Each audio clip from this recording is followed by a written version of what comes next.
ሰበር ዜና ህወሓት የጦር መሪ መቀየሩ ተዘገበ። በደቡብ ጎንደርና በጎጃም በተካሄደ ዘመቻ 74 መንግስት ጽንፈኞች የሚላቸው ራሳቸውን ደግሞ የፋኖ ኃይሎች የሚሏቸው ኃይሎች መደምሰሳቸውን ምስራቅ እዝ ገልጿል። በትንታኔም ነግራችሁ ይሆናል። በሱዳን በኩል ወደ ሸረሪና ሊገሰግስ የነበረው የትነግ ብርጌድ በድሮን ጥቃት ሙሉ በሙሉ ከጥቅም ውጭ መደረጉ ተገልጿል። በዝርዝር የምትሰሙት ይሆናል። በምስራቅ ወለጋ አንድ የዞን ኃላፊ በታጣቂዎች ጥቃት መገደላቸው ተሰምቷል።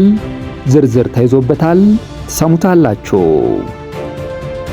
ጤና ይስጥልኝ የተወደዳችሁና የተከበራችሁ የቻናሌ ቤተሰቦች፣ እስከ መጨረሻው ድረስ አብራችሁን ስትቆዩ እነዚህንና ሌሎችንም ሰበር መረጃዎች በትንታኔ የምትሰሙ ይሆናል። ቪዲዮ ላይክ፣ የዩቲዩብ ቻናሌን ሰብስክራይብ አድርጋችሁ እንድትጀምሩ እየጋበዝኩ ወደ ዝርዝር ዜናዎች አልፋለሁ። በቀዳሚነት ህወሓት የጦር መሪ መቀየሩ ተዘገበ። አሁን ላይ የህወሓት ወታደራዊና ፖለቲካዊ መዋቅር ለውጥ ማድረጉ ተሰምቷል። የቀድሞው የሰላምና ጸጥታ ቢሮ ኃላፊ ሌተናንት ጀነራል ፍስሐ ኪዳኑ ወይም ማንጁስ የክልሉ ታጣቂ ኃይል ዋና አዛዥ ሆነው መሾማቸው ተሰምቷል። በተጨማሪም በምርጫ ቦርድ እውቅና የሌለው የክልሉ ምክር ቤት ተወልደ ብርሃን ተስፋለምን የጸጥታ ቢሮ ኃላፊ አድርጎ ሾሟል። የጀነራል ፍስሐ ከዚህ ቀደም የጊዜያዊ አስተዳደሩ የሰላምና የጸጥታ ቢሮ ኃላፊ የነበሩ ቢሆንም ከፕሬዚዳንት ጌታቸው ረዳ ጋር በነበረ አለመግባባት የካቲት 2017 ዓ.ም ከኃላፊነታቸው ተነስተው ነበር። ከዚህ ባለፈ በትግራይ የተከሰተውን የእርዳታ እህል ስርቆት የመረመረው ኮሚቴ ሰብሳቢ የነበሩ ሲሆን በመከላከያ ውሳኔ የባንክ ሂሳባቸውና ንብረታቸው ከታገደባቸው መሪዎች አንዱ ናቸው። በደቡብ ጎንደርና በጎጃም በተካሄደ ዘመቻ 74 መንግስት ጽንፈኞች እያሉ የሚጠሯቸው ቡድኖች መደምሰሳቸውን ምስራቅ እዝ ገለጸ። የአገር መከላከያ ሰራዊት ምስራቅ እዝ በተሰማራባቸው የደቡብ ጎንደር፣ የሰሜን ጎጃም፣ የምዕራብ ጎጃምና የአዊ ብሔረሰብ አስተዳደር ዞኖች ከሐምሌ 20 እስከ ሐምሌ 26 2018 ዓ.ም ባካሄደው የ7 ቀናት የተቀናጀ የጸረ ሽምቅ ኦፕሬሽን 74 መንግስት ጽንፈኞች የሚሏቸው ቡድን አባላት መደምሰሳቸውን ገልጿል። እዙ በወጣው መግለጫ እንዳመለከተው በተደረገው ኦፕሬሽን 49 የቡድኑ አባላት ላይ እርምጃ ሲወሰድ 18ቱ ቆስለዋል። እንዲሁም ሌሎች 6 አባላት ሲማረኩና እጃቸውን ሲሰጡ 2ቱ በቁጥጥር ስር ውለዋል። ከተደመሰሱት መካከል የቡድኑ ከፍተኛ ወታደራዊ አመራሮች እንደሚገኙበት የተጠቀሰ ሲሆን ተመስገን አብርሃም ወይም የተራራው ራስ ጉና ክፍለ ጦር ዋና አዛዥ፣ ጌታለም ምህረት ወይም የብሪጌድ አዛዥ፣ የሸዋስ ግዛቸው የሻለቃ አዛዥ ይገኙበታል። በስምሪቱ ወቅት በርካታ የጦር መሳሪያዎች የተማረኩ ሲሆን 28 ኤኬኤም ክላሽ፣ 21 የቃታ መሳሪያ፣ 1 አርፒጂ ወይም ላውንቸር፣ 7 ቦምብ፣ 500 የፈንጅ ፊውዝ ከነተቀጣጣይ ገመዶቹ እንዲሁም 150 ኪሎ ግራም ለፈንጅ ማቀጣጠያ የሚውል አልሙኒየም በቁጥጥር ስር ውለዋል። በተጨማሪም ከክልሉ የጸጥታ ኃይል ጋር በመቀናጀት በተካሄደው በዚህ ዘመቻ የብሬንና የስናይፐር መሳሪያዎች፣ የዙ 23 ጥይቶች፣ የሎጂስቲክስ ቁሳቁሶች፣ 2 ከህዝብ የተዘረፉ ከባድ ተሽከርካሪዎችና ለምግብነት ተዘጋጅተው የነበሩ ከብቶች መያዛቸውን እዙ አስታውቋል።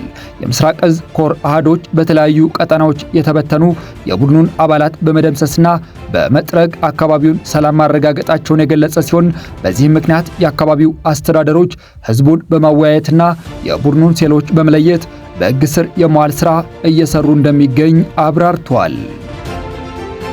የትነግና የኤርትራ አካላት አጠራጣሪ ወታደራዊና ፖለቲካዊ ሽርክና በክልሉ ሰላም ላይ አዲስ ስጋት ደቅኗል ተባለ። የትግራይን ህዝብና ጥቅምና የሀገር ሉዓላዊነት ወደ ጎን በመተው ትነግ ከሀገር ጠላትና የትግራይ ህዝብ ዋነኛ ስቃይ ምክንያት ከነበረው የኤርትራ መከላከያ ሰራዊት አካላት ጋር አዲስ ወዳጅነትና የጥቅም ትስስር መፍጠሩ ተገልጿል። ከትግራይ ወረዳዎች ማለትም ከጉለ መህዳና ዛላምበሳ እንዲሁም ከኤርትራ ሰንአፈ ንዑስ ዞባ የመጡ የወታደራዊና የአመራር አካላት በጉለ መህዳ ዝባን ኡጻ በተባለ ቦታ ያካሄዱት መድረክ በስመ ህዝብ ለህዝብ ግንኙነት የታሸገ ቢሆንም ከጀርባው ግን የወታደራዊና የፖለቲካዊ ሴራ ያዘለ እንደሆነ የክልሉ ተበዳይ ነዋሪዎችና የታሪክ ታዛቢዎች ስጋታቸውን እየገለጹ ይገኛሉ። በመድረኩ ላይ ንግግር ያደረጉት የጉለ መህዳ ወረዳ አስተዳዳሪ አቶ ሀፍቶም ባራሂ የትግራይና የኤርትራ ህዝቦች አንድ ህዝብ ናቸው በማለት የቀደመውን በደልና የተፈጸሙ ወንጀሎችን በቀላሉ በማለፍ ያለፈውን ቁስል ችላ ለማለት ሲሞክሩ ተስተውለዋል። በተመሳሳይም የምስራቅ ትግራይ ዞባ አስተዳዳሪ አቶ ፍስሐ ላይ የትግራይ ህዝብና የኤርትራ አካላት ደርግን ለመጣል አብረው መታገላቸውን እንደ ማሳያ በማንሳት የአሁኑንም ወታደራዊና ፖለቲካዊ አስተላለፍ ለማስመለስ ጥረት አድርገዋል። የሰንአፈ ንዑስ ዞባ አስተዳዳሪ አቶ ኢድሪስ አሊ በበኩላቸው ሁለቱ አካላት አብረው የመስራት አስፈላጊነት ላይ አጽንኦት ሰጥተዋል። ነገር ግን አብዛኛው የትግራይ ህዝብ ገና ካሰቃቂው ጦርነትና ውድመት ሳያገግም ትነግ በስልጣን ለመቆየት ሲል ከትላንት በደለኞችና ከሀገር ጠላቶች ጋር የሚያደርገው ይህ ሽርክና ለሰላም ሳይሆን ለሌላ ዙር የወታደራዊ ውጥረት መነሻ እንደሚሆን የፖለቲካ ተንታኞች በማስጠንቀቅ ላይ ናቸው። በሱዳን በኩል ወደ ሸረሪና ሊገሰግስ የነበረው የትነግ ብርጌድ በድሮን ጥቃት ሙሉ በሙሉ ከጥቅም ውጭ መደረጉ ተገለጸ። የአርሚ 7 ኮር 2 ወይም 702 አባል የሆነ አንድ ሙሉ የትነግ እግረኛ ብርጌድ በሸረሪና በነበረው ውጊያ ለመሳተፍ ከሱዳን ብሉ ናይል ግዛት ሲጓዝ በነበረበት ወቅት በደረሰበት የድሮን ጥቃት ሙሉ በሙሉ ከጥቅም ውጭ መደረጉን ወታደራዊ ምንጮች ገልጸዋል። ወታደራዊ ምንጮቹ እንዳረጋገጡት የትነግ ቅጥር ታጣቂ ኃይል በተሳቢ መኪኖች ተጭኖ ከጀበል ሙያ ከተማ አቅራቢያ ተነስቶ የከሰዓት ጉዞውን እንደጀመረ ሲንጃ ከተማ መግቢያ ላይ በደረሰበት ቅጽበት አስደንጋጭ የአየር ላይ ጥቃት አስተናግዷል። በተካሄደው መብረቃዊ የድሮን እርምጃ 1311 የሚሆኑ የትነግ ብርጌዱ አባላት በአንድ ጊዜ ሙሉ በሙሉ ከጥቅም ውጭ መሆናቸውን ከስፍራ የተገኙ ወታደራዊ መረጃዎች ያመለክታሉ። በጥቃቱ ከፍተኛ ጉዳት የደረሰባቸውን የታጣቂ ቡድኑን አባላት ወደ ሕክምና ተቋማት ወስዶ ከመታደግ ይልቅ የከተማዋ ነዋሪዎች የታጠቁትን የጦር መሳሪያ ሲገፉ እንደነበርም ወታደራዊ ምንጮቹ አክለው ገልጸዋል። በምስራቅ ወለጋ የዞን ኃላፊ በታጣቂዎች ጥቃት መገደላቸው ተዘገበ።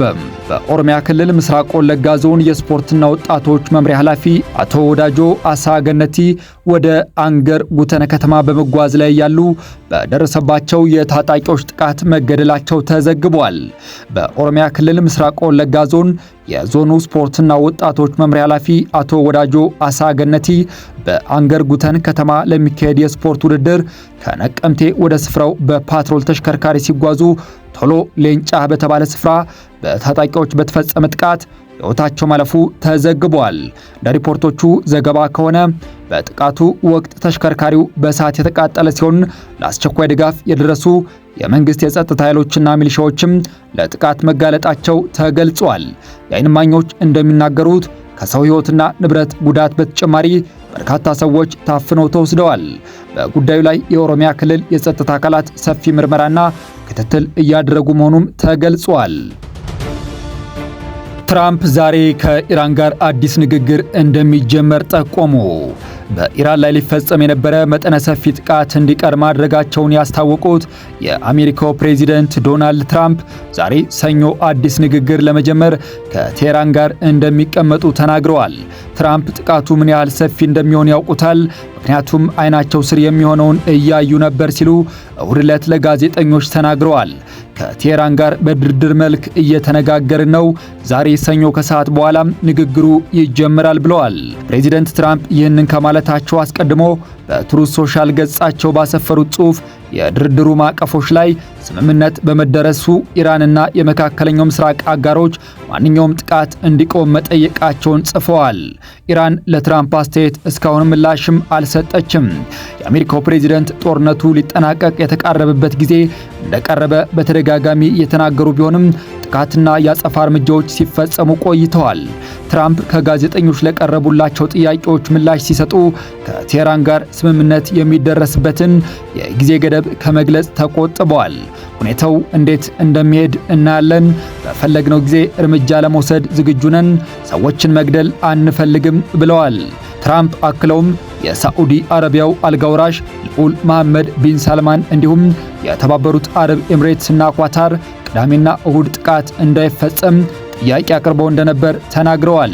ሁላችንም ጥቃቱን ለመጀመር ተዘጋጅተን ነበር ሲሉ የተናገሩት ፕሬዚደንቱ አጋሮቻችን ጥቃቱ እንዲዘገይ የጠየቁበት ምክንያት ስምምነት እንዳለ ስለሚያስቡ ነው ብለዋል። በሆርሙዝ ላይ ስምምነት አለና በኒውክሌር ላይ ስምምነት ይኖራልን ብለዋል። ትራምፕ ይህንን ይፋ ካደረጉ በኋላ ዛሬ ጠዋት በኤስያ ዓለም አቀፍ የነዳጅ ዋጋ ቀንሷል።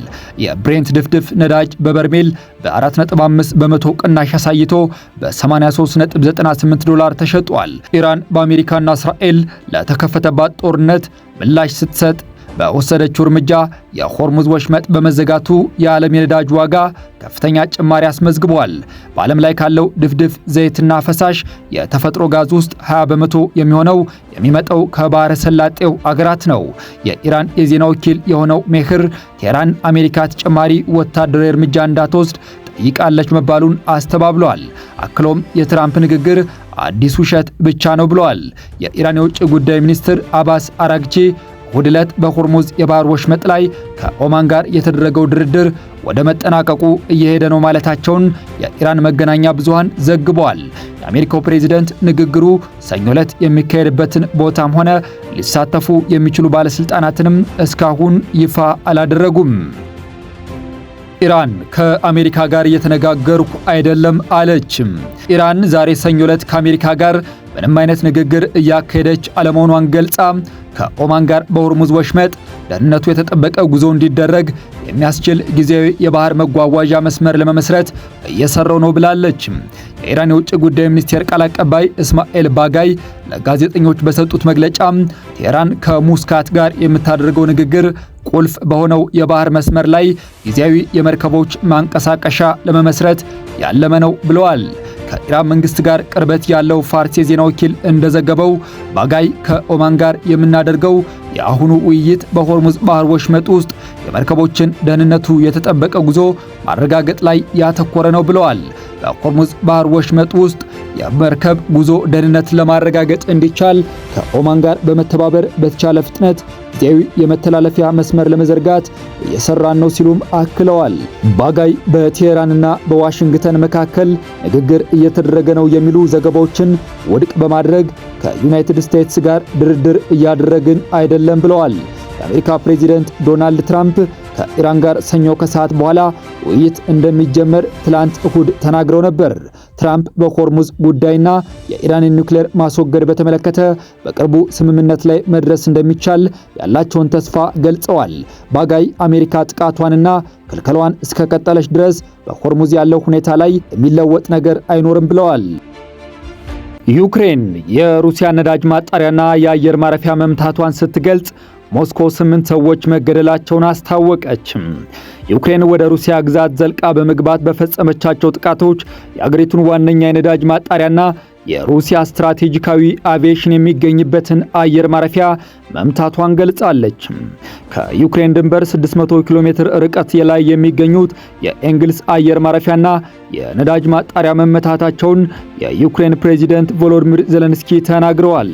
እነዚህ መሰረተ ልማቶች የሩሲያን ጦርነት በገንዘብ ለመደገፍ እንደሚያገለግሉም ጠቅሰዋል።